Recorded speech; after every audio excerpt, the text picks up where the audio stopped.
O Brasileirão está de volta e, com ele, a velha conhecida dança das cadeiras, a troca implacável de treinadores diante de qualquer sequência ruim. Talvez esse ainda não seja o caso do seu time, mas a impaciência já bate forte em boa parte das arquibancadas. Pensando nisso, fizemos uma análise de dados para montar uma lista com 8 técnicos livres no mercado, organizados do salário mais acessível ao mais caro. Nomes prontos para cumprir diferentes missões ao longo da temporada.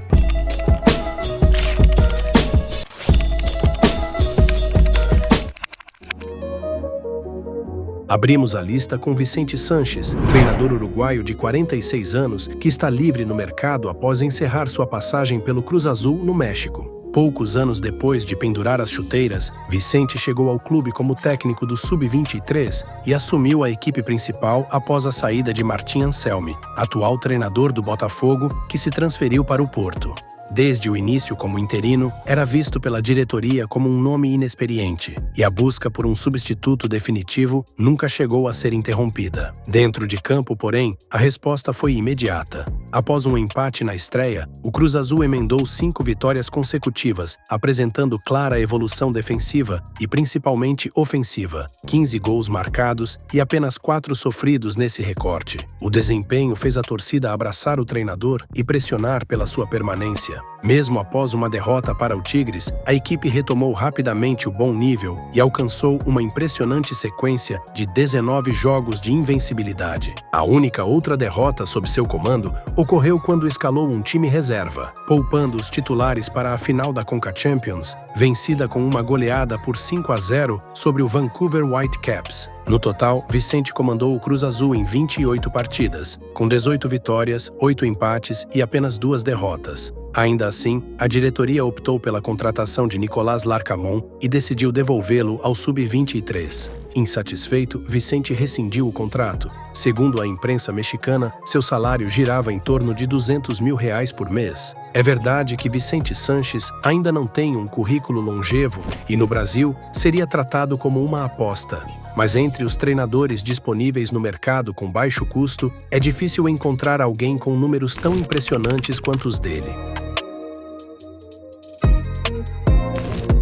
Seguindo a linha das apostas com bom retrospecto recente, temos Vítor Bruno, treinador português de 43 anos que está livre no mercado após bons anos de trabalho no Porto. Em 2011, ainda como analista de performance do Olhanense, Vítor conheceu Sérgio Conceição, com quem construiu uma parceria que durou 13 anos. Juntos, passaram por clubes como Braga, Vitória de Guimarães e Nantes, até chegarem ao Porto. Dentro da comissão técnica, Vítor Bruno era apontado como o cérebro tático do trabalho. Era responsável pela organização dos treinos, pela análise dos adversários e também exercia papel relevante de liderança no vestiário. Com a saída de Sérgio Conceição para o Milan, após um ciclo vitorioso marcado pelo tricampeonato português e o tetracampeonato da Copa de Portugal, Vítor foi mantido no clube pela nova diretoria, já sob a presidência de André Vilas-Boas, para assumir o comando da equipe principal. Logo em sua segunda partida, conquistou a Supercopa com uma virada emblemática sobre o Sporting. Ao longo da temporada, somou 12 vitórias, um empate contra o Manchester United e 3 derrotas. Em 10 dos 16 jogos, o Porto não sofreu gols, evidenciando forte solidez defensiva. O cenário mudou após uma goleada para o Benfica, que abalou o ambiente interno e a relação com a torcida. A sequência negativa se estendeu por mais 3 derrotas, incluindo uma inesperada diante do Gil Vicente, e culminou na demissão de Vítor Bruno. Desde então, o treinador segue disponível no mercado e custava por volta dos R$400 mil ao mês. Mark van Bommel, lendário volante holandês com passagens por Bayern de Munique e Barcelona, é mais uma opção disponível. Mais experiente do que os nomes anteriores, assumiu o comando do PSV em 2018, após 2 anos de ótimo trabalho à frente da equipe Sub-19. Montou uma espinha dorsal muito interessante, foi responsável pela contratação de Dumfries, participou diretamente do desenvolvimento de Malen e Bergwijn e lançou Cody Gakpo no futebol profissional. Seu perfil sempre foi de linha dura, baixa tolerância a erros técnicos e nenhuma paciência com indisciplina fora de campo. A regra era simples: atrasou no treino, é banco. Dentro de campo, o rendimento apareceu. A equipe fez uma temporada forte, brigou pelo título da Eredivisie até as rodadas finais e terminou com o vice-campeonato, deixando uma impressão bastante positiva do trabalho. Van Bommel permaneceu para a temporada seguinte, mas os 6 meses posteriores foram bem mais turbulentos. Uma sequência de empates e derrotas fez o desempenho despencar, e a diretoria optou pela demissão. Depois disso, teve uma passagem curta e frustrada pelo Wolfsburg até encontrar seu melhor cenário no Royal Antwerp, da Bélgica, em 2022. Foi lá que viveu o auge como treinador. Em mais de 100 partidas, conquistou a tríplice coroa belga, Liga, Copa e Supercopa. O título do campeonato, inclusive, encerrou um jejum histórico de 66 anos, já que o último troféu nacional do clube havia sido em 1957. Mesmo com forte identificação com a torcida, uma sequência de 6 derrotas consecutivas selou sua saída. Ainda assim, Mark deixou um trabalho sólido, sustentado por pressão alta, intensidade física e disciplina tática. Seu salário girava em torno de R$600 mil por mês. É claro que precisaria de adaptação ao futebol brasileiro, mas postura, ideias e capacidade não lhe faltam. Bora trazer mais um mister para a conversa. O português Rui Vitória, de 55 anos. Seu primeiro grande trabalho foi no Vitória de Guimarães, onde conquistou a Taça de Portugal sobre o Benfica, há mais de uma década. Mesmo com um elenco limitado, os resultados chamaram tanta atenção que renderam o convite para assumir o próprio Benfica no início da temporada 15 a 16. O elenco era recheado de brasileiros: Júlio César, Luizão, Anderson Talisca e principalmente Jonas. Sob o comando de Rui Vitória, o atacante viveu o auge da carreira com números impressionantes: 100 gols e 37 assistências em 132 jogos. A passagem pelo Benfica durou 4 temporadas e terminou com um bicampeonato da Liga Portuguesa, além de mais uma Taça de Portugal. Depois disso, Rui Vitória seguiu carreira fora da Europa. Passou pelo Al Nassr, onde conquistou o Sauditão, teve uma experiência no Spartak Moscou, comandou a seleção do Egito e, mais recentemente, esteve à frente do Panathinaikos. Rui Vitória não é um treinador de rupturas. Seu perfil é agregador. Busca entender o que a equipe já faz bem e constrói o trabalho a partir das características do elenco. Em campo, suas equipes costumam atuar de forma mais reativa, com defesas compactas e uso dos extremos para acelerar os contra-ataques. Justamente por isso, não é um nome que se encaixa em qualquer projeto. Na Grécia, recebia algo em torno de R$1 milhão por mês. Antes de falar dos próximos 4 treinadores disponíveis no mercado, vale aquele lembrete rápido. A Toca é a casa do Moneyball no Brasil. Faça parte da nossa comunidade se inscrevendo no canal, deixe o like e comenta aí pra gente. Qual dessas opções faz mais sentido pro seu time?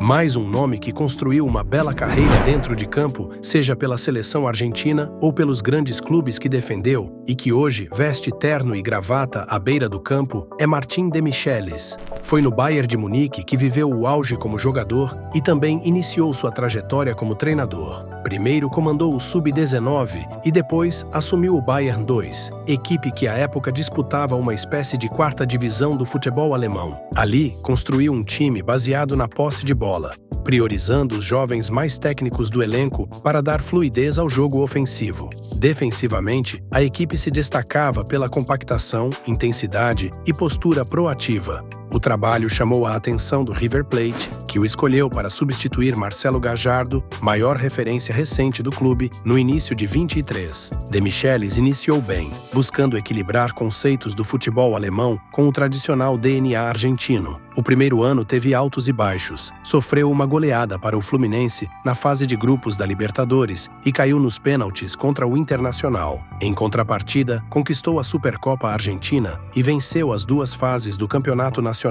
Apesar dos títulos, a expectativa da diretoria e da torcida era de um River novamente protagonista no cenário continental. No meio de 2024, foi anunciado como treinador do Monterrey, no México. O trabalho em campo foi competitivo e apresentou boas ideias, mas rumores de bastidores apontaram conflitos com lideranças do elenco, como Sérgio Ramos e Sérgio Canales, após a eliminação para o Toluca nas quartas de final do Campeonato Mexicano. Martin de Michelis surge como mais uma opção relevante disponível no mercado, com custo na casa de R$1 milhão por mês. Agora, chega de apostas. É hora de falar de nomes consolidados que naturalmente custam um pouco mais caro, sempre dentro da realidade do futebol brasileiro. Com passagens de sucesso por Red Bull Salzburg, Young Boys, Eintracht Frankfurt e, mais recentemente, Mônaco, o austríaco Adi Hütter é uma das opções mais interessantes no mercado. Como o currículo é extenso, vale destacar alguns marcos da carreira, começando pelo Grödig, então na segunda divisão austríaca. Hütter reformulou completamente o clube, conquistou o título e garantiu o acesso. Na temporada seguinte, levou a equipe ao terceiro lugar, assegurando vaga na Liga Europa, um feito histórico. No Salzburg, venceu a Liga e a Copa Nacional. Já no Young Boys, encerrou um jejum de 30 anos ao conquistar o campeonato suíço. A consolidação do clube, como presença frequente em competições europeias, passa muito pela base estrutural deixada por ele. Foi no Eintracht Frankfurt, porém, que realizou seu trabalho mais marcante. Não exatamente pelos títulos, algo raro na Bundesliga fora do eixo Bayern, mas pela reformulação profunda do clube, envolvendo política de contratações, identidade de jogo e integração com as categorias de base. Seu estilo é baseado em transições rápidas, com poucas trocas de passes e muita verticalidade, explorando lançamentos rasteiros e a punição imediata aos erros adversários. Não por acaso, conquistou 2 vezes o prêmio de treinador da temporada. No Mônaco, assumiu uma equipe que vinha de um ano fora das competições europeias. Logo no primeiro trabalho, conquistou o vice-campeonato francês e, na sequência, manteve o clube no top 3 da liga.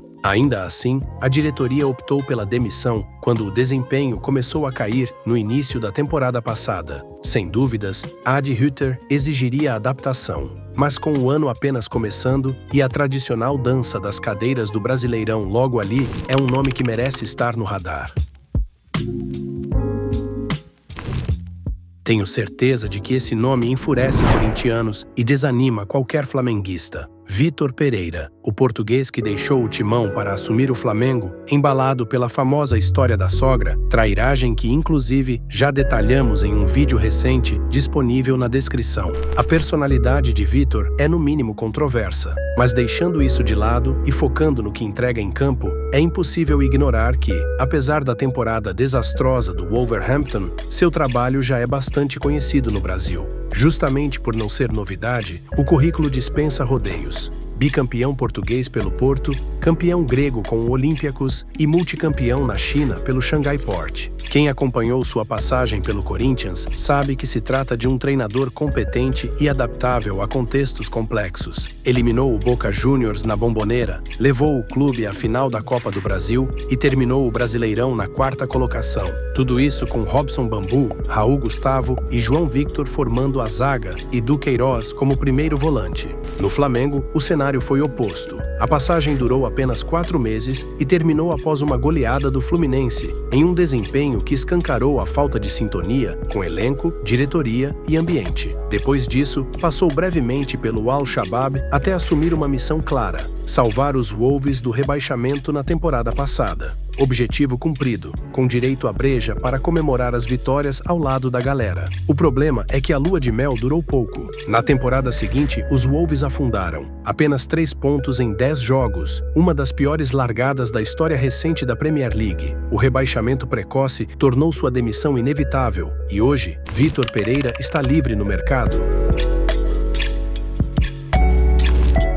Laurent Blanc é a opção para os clubes mais endinheirados que não querem apenas competir, mas erguer uma taça ainda nesta temporada. Caso você não conheça bem o treinador francês, vale o contexto. Em 2009, Blanc conquistou a Liga e a Copa Francesa logo em seu primeiro trabalho como técnico, no comando do Bordeaux, clube que, anos depois, acabaria entrando em falência e passando por uma profunda reformulação. Após 3 temporadas de sucesso, foi convidado pela Federação Francesa para assumir a seleção nacional, onde passou 2 anos reconstruindo um vestiário extremamente desgastado por conflitos deixados pelo antecessor. Na sequência, assume o PSG no trabalho mais longo da sua carreira. No clube parisiense, empilhou títulos, tricampeonato da Liga, tricampeonato da Copa e 2 títulos da Supercopa. O ponto fora da curva foi a Champions League, onde os resultados ficaram aquém do esperado.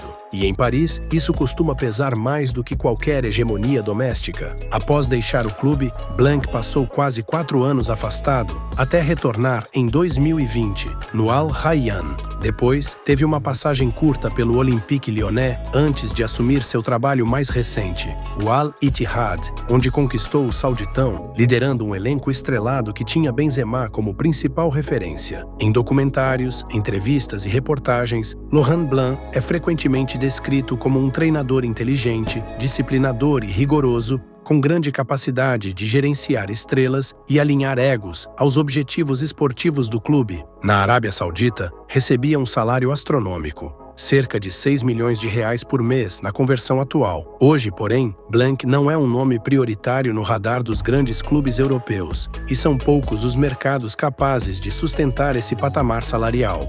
Por isso, existe margem para negociação e também a possibilidade real de interesse em comandar um grande clube brasileiro em uma liga cada vez mais competitiva e atraente. Se você gostou desse conteúdo, se liga nessa lista com 10 nomes bons e baratos que o seu time deve contratar na janela.